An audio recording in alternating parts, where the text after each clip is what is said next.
Hello guys, ഇന്നലെ രാത്രി ചെറിയ മഴയൊക്കെ ഉണ്ടായിരുന്നു കേട്ടോ. അപ്പോൾ ഉറങ്ങാൻ നല്ല സുഖമായിരുന്നു. അപ്പോൾ രാവിലെ അതിൻ്റെ ഉഷാറിലൊരു കട്ടൻ ചായയൊക്കെ കുടിച്ച് അങ്ങനെ സ്റ്റാർട്ട് ചെയ്തു. അപ്പോൾ നമ്മളിന്ന് മൂത്ത ചേച്ചിയുടെ വീട്ടിൽ പോവാണ് കേട്ടോ. ചേച്ചിയുടെ വീട് ഒല്ലൂരാണ്. അപ്പോൾ അങ്ങോട്ട് പോയി അപ്പോൾ ചേച്ചിയുടെ ഇവിടെ നല്ല ബീട്രൂട്ട് ഉപ്പേരിയും മുതിരക്കറിയും പിന്നെ മാങ്ങച്ചമ്മന്തിയും പിന്നെ നല്ല അടിപൊളി സാമ്പാറുണ്ടെങ്കിൽ പിന്നെ പപ്പടം മസ്റ്റാണ്. അപ്പോൾ അതെല്ലാം കൂടെ കൂട്ടി അടിപൊളി ഊണ് കഴിച്ചു കേട്ടോ.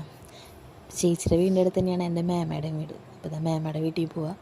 മേമയുടെ വീട്ടിൽ ചെല്ലുമ്പോൾ തന്നെ നല്ലൊരു അടിപൊളി ചെടി കൊണ്ടിങ്ങനെ സെറ്റാക്കി വെച്ചിട്ടുണ്ട്. ഈ ചൂടത്ത് ഇതിൻ്റെ തണലിൽ വന്നിരിക്കാൻ നല്ല രസമാണ്.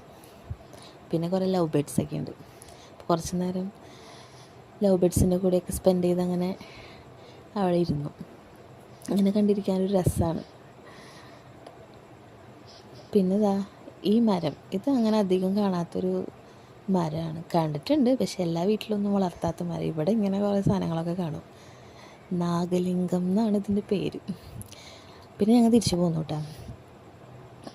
വീട്ടിൽ വന്നപ്പോൾ ചേട്ടന് ഞാനൊരു ടീഷർട്ട് ഓർഡർ ചെയ്തിട്ടുണ്ടായിരുന്നു. അപ്പോൾ അത് കിട്ടിയിട്ടുണ്ടായി. അപ്പോൾ അത് ചൂടോടുകൂടി ചേട്ടനോട് കൊടുത്തു. പിന്നെ ഞങ്ങൾ വൈകിട്ടായപ്പോൾ ഒരു നൂഡിൽസ് ഉണ്ടാക്കി കഴിച്ചു. അപ്പോൾ അത്രയേ ഉള്ളൂ. അപ്പോൾ ഗുഡ് നൈറ്റ്.